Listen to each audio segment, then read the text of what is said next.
Olá, eu sou o professor André Tiago e estamos aqui para um momento da nossa segunda aula de Demografia e Urbanização, com a Fórmula do Sucesso. Na aula passada, você deve lembrar, nós trabalhamos aqui os fatores do crescimento populacional e observamos um pouco sobre a transição demográfica mundial. Sobre este mesmo tema, tem um vídeo agora para você do professor Reinaldo Scalzareto, durante uma entrevista, sobre a questão da transição demográfica, da qual nós vamos falar mais um pouco. Observe. Todos os países do mundo passam, ou passaram, ou passarão, por uma série de fases de crescimento demográfico, chamado etapas ou fases, né? As 3 etapas ou fases do crescimento demográfico mundial. Num primeiro momento, a natalidade e a mortalidade é muito alta, a população cresce pouco. Num segundo momento, a natalidade permanece relativamente alta e a mortalidade desaba, havendo uma verdadeira explosão demográfica. Todos os países passaram por isso. Recentemente, os países subdesenvolvidos passaram por isso. A terceira etapa, que é a que alguns países já estão, né, como os países ricos, os países desenvolvidos, a Europa, Estados Unidos, o Japão, é aquele momento em que a natalidade também diminui, se aproximando da mortalidade, reduzindo muito o crescimento populacional. A consequência disso é a diminuição dos jovens, do número de jovens, da parcela de jovens na população total e o aumento significativo da população idosa. Então, a população envelhece. Os países desenvolvidos, como eu disse, já estão nessa fase. O Brasil, por exemplo, está caminhando em direção a essa situação. E os países subdesenvolvidos mais pobres ainda estão naquela segunda fase, né, na fase em que ainda tem um crescimento populacional exagerado. Quando se fala, né, tem se discutido atualmente o futuro do crescimento demográfico, é de que toda a humanidade, ou pelo menos a maior parte da humanidade, já estaria nas próximas décadas entrando nesse momento histórico que é da fase 3, ou seja, do envelhecimento da população. Isso tem uma série de problemas. Primeiro deles, a possibilidade de começar a faltar jovens para o mercado de trabalho, já que os jovens são cada vez menos numerosos, os idosos começam a se aposentar, começam a morrer, faltariam jovens no mercado de trabalho, faltaria mão de obra. Isso elevaria o custo da mão de obra e teríamos, claro, problemas econômicos graves. Um segundo problema é que com o aumento da população idosa, há uma elevação dos custos da previdência social. Ou seja, começa a ficar muito caro você manter uma massa de população numerosa aposentada, muitas dessas pessoas idosas, é claro, tendo que se hospitalizar, recebendo tratamentos médicos, e os custos disso, obviamente, podem pesar bastante para os países subdesenvolvidos e desenvolvidos. Esse é o futuro do crescimento demográfico. Todos chegaremos nele. Percebemos então no vídeo que o crescimento da população em níveis distintos, inclusive do ponto de vista histórico, ele se dá em 3 fases de crescimento. E nessas 3 fases de crescimento, a expressão da estrutura populacional, ela também se diferencia. De modo que, se representada graficamente, nós podemos fazer algumas análises, inclusive do ponto de vista de tendências de políticas que alguns estados podem tomar, decisões ligadas à questão econômica, por exemplo, à questão social de uma maneira geral. A expressão gráfica da transição de um país, da transição do ponto de vista populacional, ela é expressa num gráfico que nós chamamos de pirâmide etária. E a pirâmide etária, na realidade, é um gráfico que apresenta uma configuração muito mais de expressão de um dado momento histórico do crescimento da população do que propriamente um gráfico proposital com um formato pré-definido. Observe comigo agora na tela algumas representações de pirâmides etárias. Observem bem. Neste quadro, nós notamos na parte superior uma pirâmide etária, não é? Onde nós observamos aí uma divisão de gênero, uma divisão sexual da pirâmide, onde, por regra, nós temos na metade esquerda da mesma a população masculina sendo representada, ao lado dos homens, e o lado direito com a população feminina. Essa é uma divisão vertical da pirâmide, portanto, uma divisão sexual. Horizontalmente falando, nós temos uma divisão etária da pirâmide, que que neste caso é uma divisão mais generalista nesta primeira figura. Nós observamos a parcela da população até os 20 anos, depois um outro intervalo até os 40, um penúltimo intervalo até os 60 e observamos lá no extremo da pirâmide, no topo da pirâmide, o representativo de população com mais de 60 anos. Ora, como eu havia falado, esta estrutura populacional apresentada, ela condiz com um momento histórico em que ocorreu uma contagem populacional e dentro dessa contagem, na expressão das faixas etárias e também da população por sexo, os números levaram à configuração gráfica deste desenho piramidal. Se observarmos um pouco abaixo, vamos ver que em uma das pirâmides coloridas aqui, no caso a pirâmide representando a situação africana em 2006, apresenta uma pirâmide muito semelhante a essa que está colocada na parte de cima. Já do lado direito, embaixo, aqui também, nós observamos a pirâmide da Europa, no mesmo ano da pirâmide africana, um ano de 2006. E aí, nessa configuração piramidal, nós observamos que o desenho ele não reproduz a configuração de uma pirâmide. Isto porque, ao longo do tempo, e em função das fases do crescimento populacional ou da transição demográfica, esse gráfico vai assumindo novas formas. E ao assumir novas formas, ele vai representar ou expressar justamente em que condição, muitas vezes do ponto de vista socioeconômico, está o país, e isto é expresso, sem dúvida nenhuma, na sua própria transição. Então, vejamos. Considerando a divisão etária, observem em ambos os gráficos, tanto no da África quanto da Europa, que a base da pirâmide, estamos agora numa visão, portanto, vertical, ou melhor dizendo, horizontal dessa pirâmide, a base da pirâmide, ela representa justamente os indivíduos que ainda estão na fase inicial de vida, do zero até os 14 anos. A parte intermediária, que é o corpo da pirâmide, agrega os indivíduos que estão aí entre 15 e os 64 anos. São, portanto, os indivíduos que estão, de maneira geral, na fase adulta do ponto de vista demográfico. E a partir dos 65 anos, nós temos aí colocados os idosos. A pirâmide do lado esquerdo, a pirâmide da África, ela apresenta uma estrutura demográfica típica daqueles países que ainda estão experimentando um grande crescimento populacional. E o que é que sinaliza isso? O grande número de pessoas ainda na fase jovem, o que, portanto, configura uma pirâmide típica de segunda fase do crescimento populacional, uma pirâmide de explosão demográfica. Por quê? Porque o que nós observamos, inclusive, nas laterais da pirâmide, tende a expressar justamente uma questão de expansão populacional.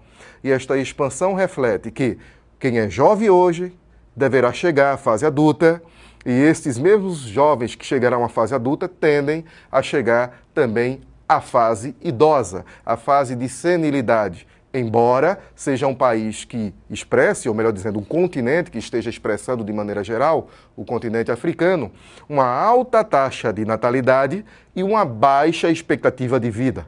A alta taxa de natalidade, voltando, portanto, à base, está expressa justamente aí nessa parte mais larga. E a baixa expectativa de vida, porque à medida que as idades passam, à medida que as faixas etárias evoluem até números maiores de anos vividos, a pirâmide está em estreitamento. De qualquer maneira, considerando-se o que tem no quadro populacional hoje do continente africano, é uma população que tende ao envelhecimento, mas que fechará sua transição demográfica, por último, em comparação com outros continentes que já tendem ao fechamento dessa transição, à chegada da terceira fase. E é isso que nós vamos observar na comparação, novamente, com a pirâmide europeia, aqui do lado direito. Observe a base da pirâmide. Ela apresenta um estreitamento, o que sinaliza uma taxa de natalidade baixa e em queda na medida que nós observamos que, inclusive, na primeira faixa, a que vai de 0 a 4 anos, nós temos, não é, aí um estreitamento, mostrando que o número de nascimentos está apresentando uma tendência à diminuição. À medida em que as idades avançam, observamos no corpo da pirâmide uma espécie de engordamento. Isso quer dizer que esta população está em fase madura e com tendências ao envelhecimento, na medida que nós observamos a parte superior e notamos aí que há uma expressiva participação da parcela da população que está já na fase senil, ou seja, dos idosos.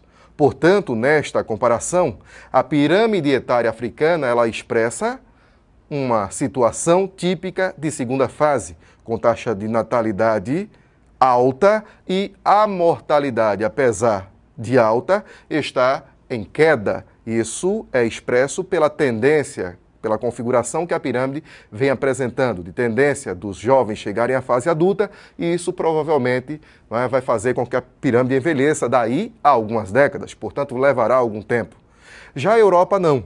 Apresenta uma estrutura madura, uma estrutura que já expressa bastante a participação, portanto, dos idosos e já demonstra, portanto, ser um continente que concluiu a sua transição populacional.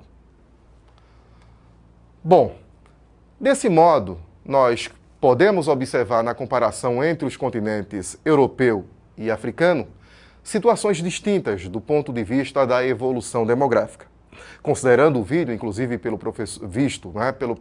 falado pelo professor Reinaldo Scalzareto na sua entrevista, nós notamos, portanto, que a Europa ela está numa fase muito mais adiantada de transição demográfica do que o continente africano. E o que é que justifica isso? O fato, sem dúvida nenhuma, do continente europeu ter passado por um processo de modernização tecnológica advindo e consequente da Revolução Industrial e todas as melhorias de condições de vida, de infraestrutura que isso traz consigo. Ao passo que o continente africano apresenta uma estrutura produtiva ainda muito relacionada ao setor rural. E mesmo nas áreas urbanas se observar ainda um quadro social muito precário, de falta de infraestrutura. Questões como a mortalidade infantil, por exemplo, elevada, traçam um perfil de população que, portanto, permanece muito jovem, ou seja, com a média de vida muito baixa, ao contrário do que se verifica no continente europeu. Vamos olhar uma outra situação agora na tela. Observamos aqui a evolução da pirâmide etária japonesa. O Japão, um país oriental, que está entre as maiores economias do mundo, mas que vivenciou também a sua transição demográfica. E aí, como podemos perceber, temos três configurações de pirâmides em momentos distintos da sua história.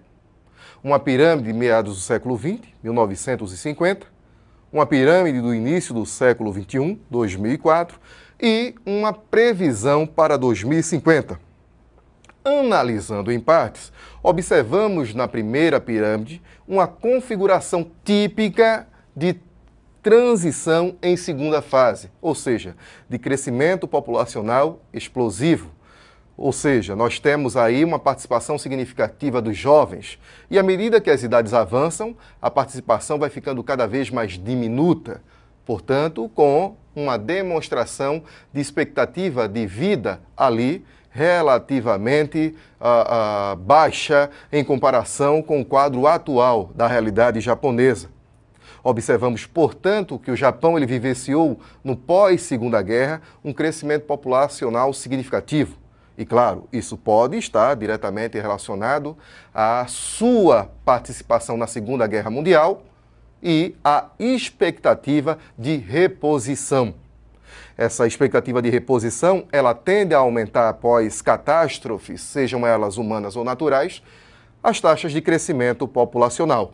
Portanto, era uma pirâmide de 1950 típica da segunda fase do crescimento. Já na segunda pirâmide, nós temos aí um quadro bem distinto. Este quadro mostra um estreitamento da base, um engordamento do corpo e uma expansão do topo, com a participação maior de idosos. Observamos que meio século depois, o Japão já estava fechando a sua transição demográfica, aumentando a participação de adultos e idosos e diminuindo sensivelmente a participação de jovens. Nós observamos aí nos valores percentuais. Já a perspectiva para 2050, ela é bastante curiosa. Observe que essa pirâmide está em afunilamento, mas há um afunilamento inverso. Inclusive, observamos uma queda da participação dos adultos, mas não por um aumento da participação de jovens, que aí também decai em comparação a 2004. Mas o topo da pirâmide é que se destaca, agora com mais de 35% de participação dos idosos, o que é uma coisa realmente fantástica, né? Um sinal perfeito de envelhecimento da população.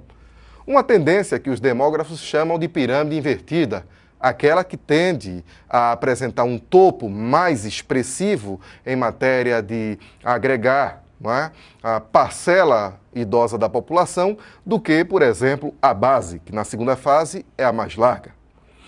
Contudo, é importante lembrarmos que isto mostra uma tendência, e esta questão no Enem poderia ser trabalhada em cima dessa perspectiva de inversão da pirâmide, um desenho, uma configuração, portanto, em que nós temos essa pirâmide como que de ponta cabeça numa perspectiva visual.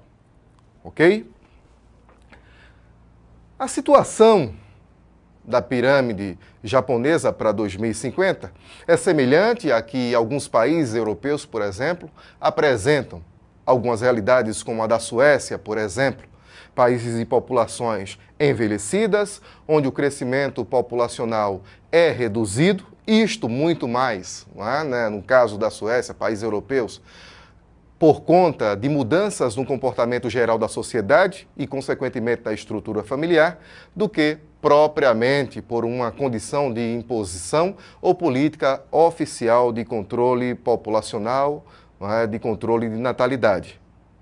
Se a gente comparar essa questão, não é, essas estruturas, à realidade brasileira, o Brasil hoje ele vem apresentando, sem dúvida nenhuma, uma redução no seu crescimento populacional. Não é que a população brasileira ela venha diminuindo, pelo contrário, ela continua crescendo, mas em comparação com décadas anteriores, a ritmos muito mais lentos, muito mais tranquilos, digamos assim, o que nos projeta, portanto, a um envelhecimento populacional, embora não nos garanta ainda uma terceira fase de transição demográfica. A terceira fase, só para lembrar, é aquela em que a natalidade cai e a expectativa de vida aumenta. Estamos neste processo. A natalidade brasileira, é verdade, vem caindo, a população brasileira vem apresentando uma expectativa, uma esperança de vida cada vez maior. Estamos, no entanto, numa transição de segunda para a terceira fase do crescimento populacional. E no próximo encontro, nós vamos ver justamente o caso brasileiro de crescimento populacional. Vamos fazer uma análise desde o primeiro censo demográfico até os dias atuais. Ficamos por aqui, portanto, neste momento, na nossa segunda aula, Demografia e Urbanização, e eu espero você no nosso próximo encontro com Fórmula do Sucesso. Até breve.